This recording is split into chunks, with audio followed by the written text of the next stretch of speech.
जी, बुशरा बीबी की सेहत ठीक नहीं हो रही। वो कहती है मैं बीमार हूँ, पीटीआई कहती है बहुत बीमार है।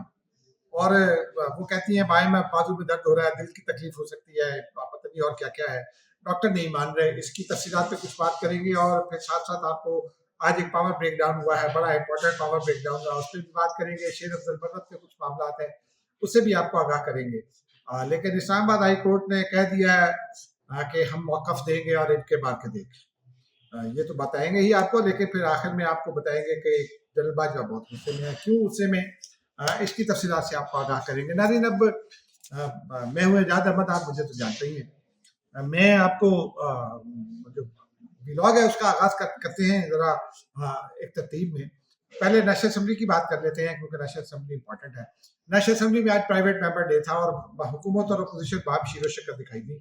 और ये एक अच्छा साइन है कि लोगों के इशूज जो है जिनको हल करने के लिए हमारे नुमाइंदे ईवान में आते हैं, वो एक स्पिरिट का कुछ दिखाई दी कि पैदा हो रही है। अपोजिशन जो है वो डट के अपोजिशन करती है, लेकिन जब जरूरत पड़ती है आम आदमी की तो अपोजिशन और हुकूमत एक गाड़ी के दो पहिए, जब तक वो मिलेंगे नहीं अवाम में, मसाइल हल नहीं होते। और पब्लिक के तमाम मसाइल पर बात हुई, बिजली के बिलों पर, बिजली की कीमत पर, पेट्रोल की कीमत पर, गंदम का मामला, क्या क्या चीजें हैं, किसान का मामला, हर चीज पर बात हुई। इस दौरान में बिजली चली गई, 1 से 1.5 मिनट, 1.5 से 2 मिनट बिजली गई। लेकिन और फिर एक नारा लगा कि लोड शेडिंग ना मंजूर। भारत बिजली गई और आई, माइक दोबारा खुला। उस वक्त फिर जो है वो खराबी हो गई माइक में। देखो पूरा साउंड सिस्टम भी खराब हो गया, तो तमाम माइक एक साथ खुल गया और जो बोल रहा था वो कुछ समझ नहीं आ रहा था, क्योंकि बैक वक्त कई आवाजें आ रही थी, एक ही आदमी बोल रहा था तभी। बहरहाल उस पर जो है वो थोड़ी देर में वो मामला ठीक हो गया, लेकिन 2-3 चीजें बड़ी अच्छी हुई। एक तो जो अभी हालिया ज़िमनी इलेक्शन हुआ उसके ऊपर भी खुलकर बात हुई। फिर पाकिस्तान के आइन का आर्टिकल जो है 25 जो मुसावात से मुतालिक है, उसमें कुछ तरमीम करके यकीनी बनाने का एक बिल भी आया, जो मुतफिका तौर पर कमेटी में चला गया। नफीसा शाह का बिल था कि पाकिस्तान में मुसावात का खात्मा किया जाए, यानी ये जो फर्क दिखाई देता है कानून के इतलाक में, इसको भी खत्म इससे किया जा सकेगा। भारत नाज़रीन, अब इसी दौरान में शेर अफजल बरवत की थोड़ी बहुत हल्की फुल्की झड़प चलती रहती है। वो थोड़ी बहुत झड़प हुई, दिलचस्प झड़पें हुई, लेकिन वो कोई ऐसी काबिल जिक्र बात नहीं थी कि उनको अलग से रिपोर्ट किया जाए। अलबत्ता एक मामला है जिसमें शेर अफजल बरवत इन्वॉल्व है, उसमें बात करने की जरूरत है। पीटीआई चाहती है कि शेर अफजल बरवत पब्लिक अकाउंट्स कमेटी को हेड करें। बेनजीर भुट्टो और नवाज शरीफ के दरमियान मिसाक जमहूरियत जो है उसमें ये मुआहदा हुआ था कि पब्लिक अकाउंट्स कमेटी जो है वो अपोजिशन लीडर ऐड करेगा। लेकिन माजी में मिसाल भी है कि चौधरी निसार अपोजिशन लीडर थे, उन्होंने जब पब्लिक अकाउंट्स कमेटी छोड़ दी तो फिर हुकूमत ने नदीम अफजल चैन को लगाया। और फिर पीटीआई ने जब शहबाज शरीफ थे तो शहबाज शरीफ ने अपनी जगह नामजद किया था राना तनवीर हुसैन को। और फिर उसके बाद पीटीआई ने जब लीडर ऑफ द अपोजिशन बना था, पीटीआई के बागी ग्रुप से राजा रियाज बने थे, तो उस वक्त नूर आलम खान को बनाया गया था। तो ये कोई जरूरी नहीं है कि लीडर ऑफ द अपोजिशन अगर खुद नहीं होगा तो कोई दूसरा बन जाए। हुकूमत मेरी इतला के मुताबिक ये चाहती है कि मौलाना फजलुर रहमान या गफूर हैदरी साहब को ये दे दिया जाए मामला। और उसमें उनका ये ख्याल है कि मौलाना फजलुर रहमान भी स्ट्रॉन्ग अपोजिशन है, और फिर मौलाना साहब सिस्टम में वापस आ जाएंगे, पब्लिक अकाउंट कमेटी ऐड कर रहे होंगे, तो फिर हुकूमत के साथ कुछ मामला के बेहतर हो सकते हैं।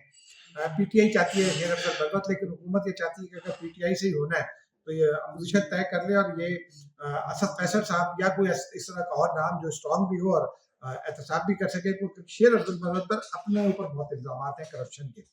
हुकूमती अरकान से मेरी बात हुई, वो ये कहते हैं कि जब वो डीजी थे हाउसिंग में, मौलाना फजलुर रहमान ने लगवाया था, उस वक्त वो जेयूआई में थे, तो उस वक्त उन पर बहुत सारे करप्शन के इल्जाम थे। वो सिविल जज भी थे, तो उनको भी शायद कुछ ऐसे मामला थे मुराद जो मुनासिब नहीं थे, और तो उन्हीं मामला की वजह से उनको अदलिया से निकाला गया था। वल्लाह बिल सवाब किसी वक्त शेर अफजल बरवत साहब से पूछ लेंगे, लेकिन ये इल्जाम है हुकूमती अरकान ये कहते हैं।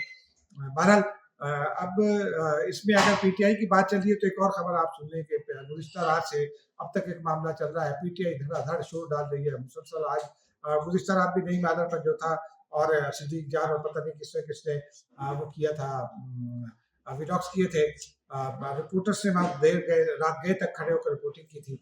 बेसिकली रात 11 बजे एक गाड़ी गई, डॉक्टर्स की एम्बुलेंस साथ गई, और फिर 1 घंटा वो बाहर है।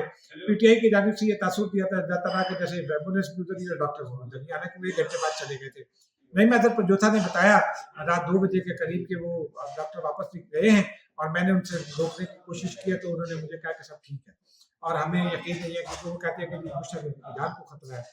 आज उन डॉक्टर्स की रिपोर्ट भी सामने आ गई। पहले तो उनकी ऑब्जर्वेशन रिपोर्ट सामने आ गई, उसमें उन्होंने ये कहा कि उन्होंने बाजू में दर्द की शिकायत की थी, और फिर दिल में दर्द की शिकायत की थी, यानी बायां बाजू और फिर दिल। लेकिन उसमें ऐसा नहीं था, उनका कहना था कि वो मैदे का कुछ मसाइल है, वो भी थे, लेकिन वो ठीक है, फिट है, और सिर्फ उनके गले में तकलीफ है। अब वो डॉक्टर्स की ये राय है, और डॉक्टर्स की राय को ही बेहतर जानना चाहिए। लैब रिपोर्ट भी आ गई है कहते हैं, और वो ये कहते हैं कि लैब रिपोर्ट में भी सब ठीक है। अब देखते हैं, क्योंकि पीटीआई तो अभी थोड़ी देर पहले भी पीटीआई के बैरिस्टर गौस से हमने पूछा था, तो वो कह रहे थे कि बुशा बीबी की तबीयत बड़ी खराब है, उनकी जान को खतरा है। अगर और ये बड़ा केस है, हुकूमत को भी इसे संजीदगी से लेना चाहिए। बुशा बीबी जो है वो, अगर उनकी जान को खतरा है तो हुकूमत का फर्ज है कि वो उनकी जान के हिफाजत करे, और अगर उन्हें कोई वाकई जो है वो तकलीफ संजीदा है तो उन्हें हॉस्पिटल भी मुंतकिल किया जा सकता है। जब बहुत बड़े बड़े लोग हॉस्पिटल मुंतकिल होते रहे, तो बुशा बीबी मुंतकिल हो जाएंगी तो क्या हर्ज है। नाज़रीन, अब आप आखिरी खबर की जानिब चलते हैं। जनरल बाजवा बड़े गुस्से में, जनरल बाजवा के गुस्से में, इससे पहले जरा ये एक और खबर बात सुन लीजिए कि जनरल ज़ियाउल-हक के साहबजादे एजाज़ुल-हक, मैं ज़ाती तौर पर उन्हें बड़ा पसंद करता हूँ, क्योंकि वो बड़े सुलझे हुए सियासतदान हैं। बड़ी जो भी आप उनके नुक्ता नज़र से इख्तिलाफ कर सकते हैं, लेकिन वो बहुत सुलझे हुए अंदाज में बात करते हैं। वो जनरल रहीमुद्दीन के दामाद थे। जनरल रहीमुद्दीन जो है वो एक ज़माने में कोर कमांडर भी थे, लेकिन वो ज़ियाउल-हक साहब के समधी भी थे, और वो बड़े ऑनेस्ट आदमी थे। मैंने उनको देखा है करीब से। गवर्नर सिंध बने तो उन्होंने सिंध का दौरा किया, और बड़े बड़े जो जिम्मेदार थे उनको कहा दिया कि 5 मिनट है, सब ठीक हो जाना चाहिए। उनके इलाकों में बहुत सारी चीज़ें ठीक हो गई थी। डाकू उस जमाने में बड़े एक्टिव थे, लेकिन रहीमुद्दीन साहब जब गवर्नर बने उस वक्त, उसके बाद डाकू चंद सालों तक खामोश ही रहे। हालांकि वो चले गए थे, लेकिन फिर भी खामोश थे। उनका इतना रोब और दबदबा था, ऑनेस्ट आदमी थे, बिल्कुल ऑनेस्ट। उनके बारे में कभी भी आपको कोई जो है ना वो गलत खबर नहीं मिलेगी। उनके साहबजादे हैं असद रहीम।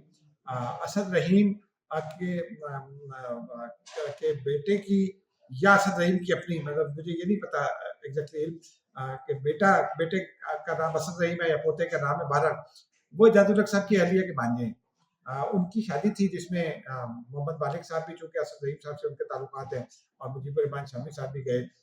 एजाज़ुल-हक साहब जो है वो उनसे जो है वो चूंकि उनके सबसे ताल्लुकात हैं, तो इतलात ये है, एजाज़ुल-हक साहब ने इसकी तस्दीक भी की कि उन्होंने ये कह दिया था कि मेरे तो 5,000 साफियों से ताल्लुकात है, तो आप मेहमान अपने खुद ही बुलाइए, मुझे माफ़ रखिए, पता नहीं मुझे तो साफियों को बुलाना पड़ेगा।